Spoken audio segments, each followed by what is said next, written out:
I love Helen Thomas. I love it. She started at the White House in the early 60s. She was understudy of the great Merriman Smith, the UPI correspondent.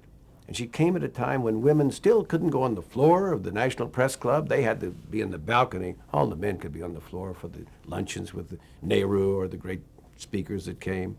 She helped desegregate that press club as far as gender is concerned. And she's very tough.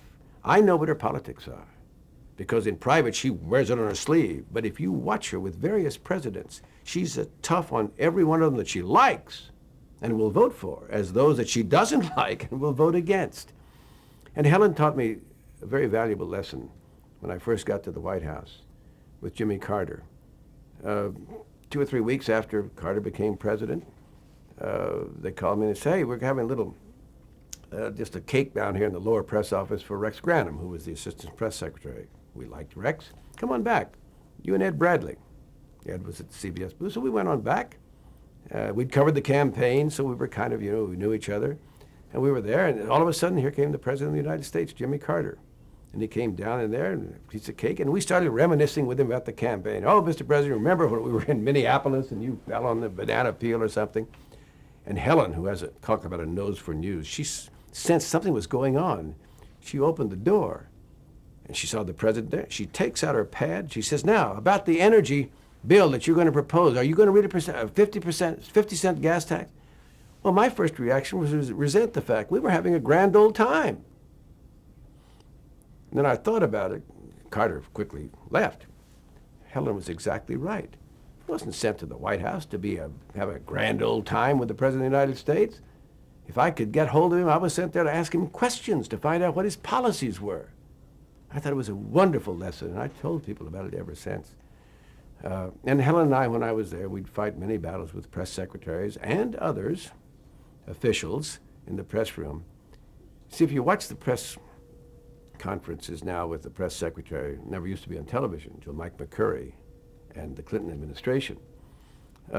You see sometimes one of the techniques the press secretary used to belittle a reporter. Oh, that question's been asked and answered. Joe? Or, oh, come on now, I know that a million times. Joan? If no one speaks up, he gets away with it.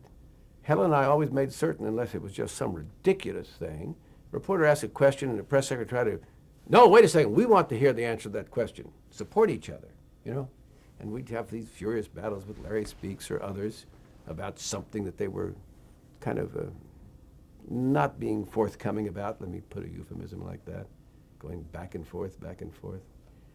One time, poor Larry Speakes, the press secretary, was put in a terrible position by Nancy Reagan. We'd spotted the president one morning in the Oval Office. He had a bandage on his nose. You and I have a bandage on the nose. Who cares? A bandage on the nose. Well, Speakes said, find out. Came back after the next day or so, and he said, the president had a little thing on his nose, and it's been checked for bacteria, and there's no bacteria there, and he's fine. Actually, it was skin cancer. Now, basal cell, the least dangerous, and perhaps not dangerous at all. But Nancy Reagan had told Larry Speakes, you don't say he had cancer. I mean, the word cancer. Terrible. So we found out about it, and so we started hammering Speakes. You lied, He said, well, I rang down a curtain on the truth.